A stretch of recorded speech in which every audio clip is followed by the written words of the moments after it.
Baik, kita lanjutkan kajian yang pertama kitab Risalatul Muawanah. Bismillahirrahmanirrahim. Qala al-musannif rahimahullahu ta'ala wa nafa'ana bihi wa bi ulumi fid dharain. Aslun wa 'alaika bit-taubati min kulli dhanbin sawa'un kana saghiran aw kabiran zahiran aw batinan. Pasal selanjutnya menjelaskan tentang taubat. Imam Haddad berkata, hendaklah kamu bertaubat. Wajib atasmu bertaubat dari setiap dosa, baik dosa kecil, besar, zahir atau batin. Jadi ada dosa kecil, dosa besar, ada dosa zahir, dosa batin. Dosa batin itu dosa hati ya. Dosa zahir dosa anggota tubuh kita. Dosa kecil, dosa yang kita dengan beristighfar kemudian melakukan amal soleh saja diampuni. Adapun dosa besar ini harus taubat. Tapi Imam Haddad mengatakan di sini jangankan dosa besar, dosa kecil pun taubati. Jangankan dosa zahir, dosa hati saja taubati. Kebanyakan orang hanya tobat dari dosa zahir, dosa zina, dosa mencuri, dosa korupsi, dosa berbohong, ya, dosa mabuk-mabukan, dosa berjudi. Tapi sedikit orang yang bertobat dari dosa batin, ya, dosa riya, dosa suudzon, dosa ujub, dosa sum'ah, dosa panjang angan-angan, dosa cinta dunia, dosa cinta jabatan. Ini jarang, sedikit orang yang bertobat dari dosa batin. Makanya beliau Imam Haddad mengatakan di sini bertobat dari semua dosa, baik dosa kecil, dosa besar, dosa batin dan dosa zahir. Kenapa kita harus bertaubat? Fa inna taubata, karena sesungguhnya taubat itu awwal qadamin, pijakan pertama, langkah pertama, yadha'uhal 'abdu, yang diletakkan oleh seorang hamba fi thariqis suluk, di dalam jalan suluk, di dalam jalan menempuh akhirat, di dalam jalan menempuh ridha Allah, di dalam jalan menuju surga. Jadi jalan suluk itu asalnya menempuh ya. Makna asli daripada kata suluk itu menempuh. Sebagaimana Nabi bersabda, man salaka thariqan, barang siapa yang menempuh jalan. Tapi istilah suluk ini memiliki hakikat urfiyah, makna yang khusus di kalangan kaum sufi ataupun ahli tasawuf. Yang mana istilah suluk ini oleh kalangan ahli sufi ataupun ahli tasawuf diartikan sebagai penempuhan jalan menuju kepada Allah, menuju kepada akhirat. Maka dikatakan di sini fi thariqis suluk, di dalam jalan menempuh. Menempuh apa? Menempuh makrifat kepada Allah, menempuh surga, menempuh ridha Allah Subhanahu wa taala. Kayak kita sekarang mengaji, ini kita sekarang sedang berjalan menempuh ridha Allah, berjalan menempuh makrifat, menempuh surga Allah Subhanahu wa taala. Tapi patut kita camkan bahwa langkah pertama di dalam jalan meniti akhirat, meniti ridha Allah, yang pertama kali langkah yang harus kita pijak adalah taubat. Jadi kalau orang sudah zikir segala macam, hadir majlis, ya, ngaji berbagai macam disiplin ilmu, tapi belum taubat, maka hakikatnya dia belum jalan, dia belum berangkat. Kenapa? Pijakan pertama belum dia letakkan, ya, langkah pertama belum dia lakukan. Apa langkah pertamanya? Taubat. Wahya, dan taubat itu asasu jami'il maqamat, adalah pondasi seluruh tingkatan, seluruh derajat, baik itu derajat ikhlas, derajat zuhud, derajat wara'i, kemudian derajat mahabbah, ya, lalu derajat ma'rifat, hakikat. Semuanya itu pondasinya adalah taubat. Ya, jadi orang ngomong mahabbah, cinta, zuhud, wara'i, itu omong kosong kalau nggak ada taubat. Taubat itu adalah asasu jami'il maqamat, adalah asas, pondasi, ya, dari seluruh maqamat, dari seluruh maqam, seluruh tingkatan, seluruh level, seluruh derajat. Wallahu yuhibbut tawwabina, dan Allah mencintai orang-orang yang banyak bertaubat. Qala Allah Ta'ala, Allah Subhanahu wa Ta'ala berfirman, Innallaha yuhibbut tawwabina wa yuhibbul mutatahhirin. Sesungguhnya Allah itu mencintai orang-orang yang banyak bertobat dan mencintai orang-orang yang bersuci. Masih ingat kan arti Allah mencintai itu apa? Allah mencintai artinya apa? Allah berkehendak memberi kebaikan dan pahala. Jadi cinta jika dinisbatkan kepada Allah itu diartikan iradatul khair. Allah menghendaki kebaikan kepada seseorang. Allah mencintai orang yang bertaubat, berarti Allah menghendaki kebaikan dan pahala untuk orang yang bertobat. Tidak bisa arti cinta yang dinisbatkan kepada Allah diartikan dengan hakikat lugawiyah, dengan arti secara bahasa. Karena cinta secara bahasa itu adalah mailul qalbi ilal mahbub, kecondongan hati kepada yang dicintai. Kecondongan hati kepada yang dicintai, itu arti cinta secara bahasa. Zaid cinta kepada Sarwiti, berarti hatinya Zaid condong kepada Sarwiti. Murid cinta kepada gurunya, berarti hatinya murid condong kepada guru. Nah, arti cinta semacam ini tidak layak disematkan kepada Allah. Nah, kalau kita cinta kepada Allah, berarti hati kita condong kepada Allah. Tapi kalau Allah cinta kepada seseorang, masa diartikan hati Allah condong? Kan Allah Ta'ala Maha suci dari segala macam anggota. Allah tidak butuh kepada organ tubuh, ya. Allah itu wahdaniyat, tunggal di dalam sifatnya, di dalam zatnya, dan di dalam perbuatannya. Allah tunggal di dalam zatnya, berarti zat Allah itu tidak tersusun dari bagian-bagian tertentu, dan tidak ada satupun zat yang menyamai zat Allah Subhanahu wa Ta'ala. Berarti tidak layak arti cinta secara bahasa disematkan kepada Allah cinta kepada seseorang. Maka cinta Allah kepada seseorang diartikan adalah iradatul khair. Allah menginginkan kebaikan dan pahala kepada orang tersebut. Ini patut kita pahami. Wa qad qala Allah Ta'ala, kita selesaikan sampai hadis Nabi ini. Dan Allah Subhanahu wa Ta'ala berfirman, wa tubu ilallahi jami'an ayyuhal mu'minuna la'allakum tuflihun. Dan bertaubatlah kamu sekalian kepada Allah, wahai orang-orang yang beriman, supaya kamu beruntung.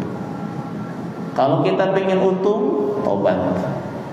Meskipun dia kaya, meskipun dia bahagia, meskipun dia sukses, jabatannya tinggi, gajinya besar, tapi tidak bertobat, dia orang yang rugi. Yang untung adalah orang yang bertobat. Wa qala Rasulullah sallallahu alaihi wasallam, dan Rasul bersabda, at-taibu minadz dzambi kaman la dzambalah. Orang yang bertobat dari dosa seperti tidak memiliki dosa. Alhamdulillah. Wa'lam, dan ketahuilah, anna taubata, sesungguhnya taubat itu la yasihu, tidak sah, biduni tarki dzanbi, tanpa meninggalkan dosa, wan nadami, dan menyesal, ala fi'lihi, atas perbuatan dosa, wal azmi, dan bertekad, ala alla ta'uda, tidak kembali, ilaihi, melakukan dosa, ma'ishta, selama kamu masih hidup. Di dalam uraian singkat ini Al-Imam Haddad menyebutkan 3 syarat taubat. Banyak di antara kita, saudara kita yang bertanya, bagaimana cara bertaubat? Apa langkah yang harus saya lakukan untuk bertaubat? Hal apa yang harus saya perbuat agar saya bertaubat kepada Allah? Maka ketahuilah, taubat itu memiliki syarat-syarat yang harus dipenuhi. Yang jika salah satu daripada syarat taubat ini tidak terpenuhi, maka taubatnya tidak sah. Dan syarat yang pertama adalah harus meninggalkan dosa. Jadi kalau taubat tapi dosa tetap dilakukan, itu bukan taubat namanya. Ketika setelah sholat kita baca istighfar, astaghfirullahaladzim, aku minta ampun kepada Allah yang maha agung, alladzi la ilaha illa huwal hayyul qayyum, yang tidak ada Tuhan selain Dia, yang maha hidup dan maha mengatur atau maha berdiri sendiri. Wa atubu ilaihi, dan aku bertobat kepadanya, min jami'il ma'asi, dari semua dosa, wa dzunub, dari semua maksiat, wa dzunubi, dan dosa. Kalau kita beristighfar sampai mengucapkan wa atubu ilaihi min jami'il ma'asi wa dzunub, tapi kita enggak meninggalkan dosa, maka belum bertobat. Jadi dosanya tinggalin, ya. Dosa tinggalin, baik dosa zahir, dosa batin, dosa kecil, dosa besar tinggalin. Ini syarat mutlak supaya taubatnya sah. Yang kedua, harus menyesal. Dosa sudah ditinggalkan dan harus nyesel. Penyesalan itu bukan di mulut. Saya nyesel, enggak begitu. Ya. Jadi nyesel itu bukan di mulut, nyesel itu di dalam hati. Nyesel. Kayak gimana sih nyesel? Ya kita yang merasakannya sendiri. Misalnya ketahuan selingkuh sama istri, nyesel nggak tuh? Ya kayak begitulah nyeselnya tuh. Ya perasaannya begitu, rasa nyeselnya begitu. Ya.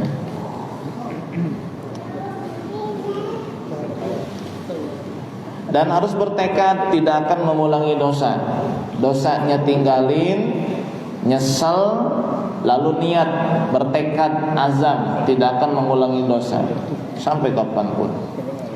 Awas ya, di sini tidak menyebutkan jangan mengulangi dosa lagi, enggak begitu. Karena kalau disyaratkan tidak boleh mengulangi dosa lagi, ya enggak bakal ada yang bisa melakukan taubat. Kenapa? Karena manusia tidak ada yang maksum. Yang maksum cuma Nabi dan Rasul. Yang terjaga, terpelihara, dilindungi dari dosa hanya Nabi dan Rasul. Kalau manusia sekarang tobat, minggu depan mengulangi dosa yang sama, apakah tobat yang minggu lalu tidak sah? Tetap sah. Dan apakah dosa minggu depan membatalkan tobat sebelumnya? Tidak. Jadi jangan salah paham. Kita sekarang udah tobat nih, misalnya dosa sudah kita tinggalkan, sudah menyesal, dan sudah bertekad gak bakal mengulangi lagi. Ternyata di hari-hari berikutnya melakukan dosa yang sama karena sebab-sebab tertentu. Misalnya karena kebutuhan yang mendesak, hilang, lupa, Nah, dosa yang kita lakukan setelah tobat itu tidak membatalkan tobat yang sebelumnya, ya, tidak merusak tobat yang sebelumnya.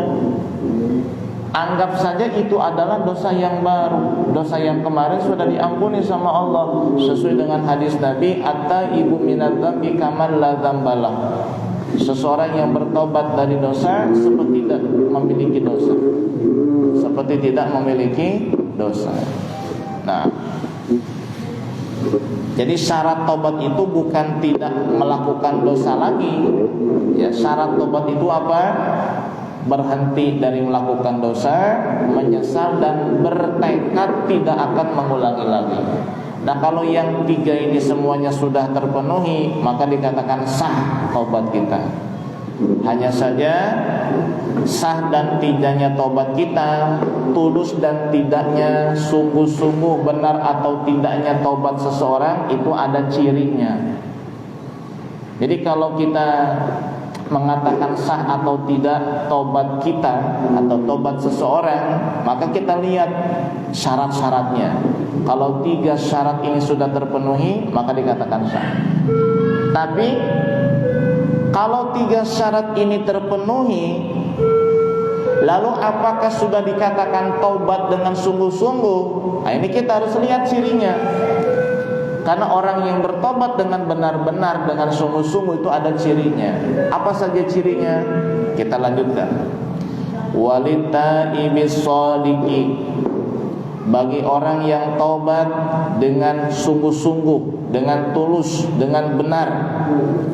Adamatun, terdapat beberapa tanda. Minha, diantaranya riqqatul qalbi, lembut hatinya. Nah, ini ciri orang yang tobatnya benar-benar hatinya lembut, mudah tersentuh, ya, ketika mendengar surga, ya, ketika mendengar neraka, ketika melihat orang kesusahan, mudah tersentuh hatinya. Kenapa? Ini ciri orang yang tobatnya benar-benar riqqatul qalbi, hatinya lembut, tidak keras. Orang yang kalau hatinya lembut itu mudah menerima nasihat. Tapi orang yang hatinya keras sulit menerima nasihat dari siapapun. Orang hatinya lembut mudah tergerak melakukan hal-hal yang bermanfaat untuk orang lain. Tapi orang yang hatinya keras, cuek, enggak peduli, tidak peka dengan derita orang lain. Riqqatul qalbi, lembut hatinya. Ciri yang kedua, wa kasratul buka, banyak menangis. Banyak menangis. Ya. Bukan menangis karena ditinggal kawin, bukan menangis karena tidak bayar hutang, tidak kebayar hutang, bukan menangis karena tidak punya pekerjaan, bukan menangis karena didurhakai oleh anak, naudzubillah, bukan menangis karena diputusin pacar, bukan menangis karena hal-hal duniawi, bukan, tapi menangis karena hal-hal akhirat. Menangis ya karena hal-hal yang sifatnya itu akhirat. Kasratul buka, banyak menangis. Menangis karena rindu kepada Nabi sallallahu alaihi wasallam. Menangis karena kekhawatiran nanti wafat dalam keadaan seperti apa. Kasratul buka, banyak menangis. Bukan cengeng ya, Mas ya. Oh, berarti orang yang tobat cengeng. Enggak cengeng, lebay, bukan lebay. Ya. Jadi kasratul buka ini ya karena hatinya lembut. Ketika baca bismillah, ya, dibayangkan tentang Rahman dan Rahimnya Allah. Jadi yang ketiga, waluzumul muwafaqati, istiqomah dalam ketaatan. Luzumul muwafaqah, istiqomah di dalam ketaatan. Mulai rajin ke masjid, hadir pengajian, luzumul muwafaqah. Ya, istiqomah dalam ketaatan. Yang kelima, hajru qurana isu, meninggalkan teman-teman yang tidak baik. meninggalkan teman-teman yang tidak baik. Nah, ini salah satu tanda tobat yang benar-benar nih. Ya kalau udah tobat, ya teman-teman yang gak baik jauhin. Teman-teman mabok, teman-teman main judi, teman-teman nongkrong, jauhin. Udah tinggalin. Jadi kalau ada orang yang tobat, meskipun syaratnya lengkap, dia menyesal, berhenti dari dosa, kemudian bertekad tidak akan mengulangi berbuat dosa, tapi teman yang gak baik tetap dideketin, tetap nongkrong sama mereka, tetap duduk. Itu bukan taib sodik, bukan orang yang bertobat dengan sungguh-sungguh. Jadi kalau kita mulai nih hijrah, karena istilah hijrah kan, sekarang lagi populer istilah hijrah. Ya, hijrah. Hijrah itu apa sih? Ya itu salah satunya, meninggalkan teman-teman yang gak baik, tinggalin sudah. Nanti kalau kita sudah istiqomah, nah kita punya misi dakwah, gak apa-apa, gabung lagi sama mereka, tapi niatnya dakwah. Kita punya visi dan misi mengajak mereka. Nah kalau belum istiqomah jangan dulu. Kenapa? Kebawa lagi, masih labil. Ya, nanti kalau udah istiqomah, udah mantap, udah teguh pendiriannya, silahkan masuk lagi kalau punya niat dakwah, memberi nasihat. Tapi kalau nggak ada niat dakwah, ngasih nasihat, jangan. Nanti kebawa lagi, bahaya. Hajru qurana isu, meninggalkan teman-teman yang tidak baik. Wa mawatinil mukhalafati, dan meninggalkan tempat-tempat maksiat. Ya, tempat-tempat maksiat tinggalin. Bahkan kalau misalnya tinggal di kampung itu memang kampung yang orang-orang doyan maksiat. Ya tiap malam dangdutan terus, pagi sore dangdutan, pengajian nggak ada, jauh dari musola, masyarakatnya nggak pada mau sholat, udah pindah, tinggalin. Bumi Allah masih luas, ya. Bumi Allah masih luas, ya. Barang siapa yang berhijrah karena Allah Subhanahu wa taala, yajib fil ardi muraghaman katsira wasa'ah, dia akan mendapati bumi Allah ini sangat luas dan akan mendapatkan kebaikan-kebaikan yang banyak. Udah tinggalin, ya. Rumahnya tinggalin lah, pindah. Kemana? Ke yang dekat-dekat pengajiannya, yang kampungnya orang-orang soleh. Makanya ada istilah begini, aljar qobladar. Itu peribahasa tuh. Aljar qobladar. Pilih tetangga dulu, baru pilih rumah. Pilih tetangga dulu, baru pilih rumah. Lihat dulu, di lingkungannya baik nggak? Orangnya pada baik nggak? Oh baik, lingkungannya bagus. Silahkan pilih rumah di situ, bangun rumah di situ atau ambil rumah di situ. Jadi jangan bangun dulu baru lihat lingkungan, jangan ambil dulu lalu lihat tetangga, enggak boleh. Aljar qobladar, pilih tetangga baru bagian rumah, baru pilih rumah. Kalau udah terlanjur ya mau gimana lagi? Ya udah terlanjur.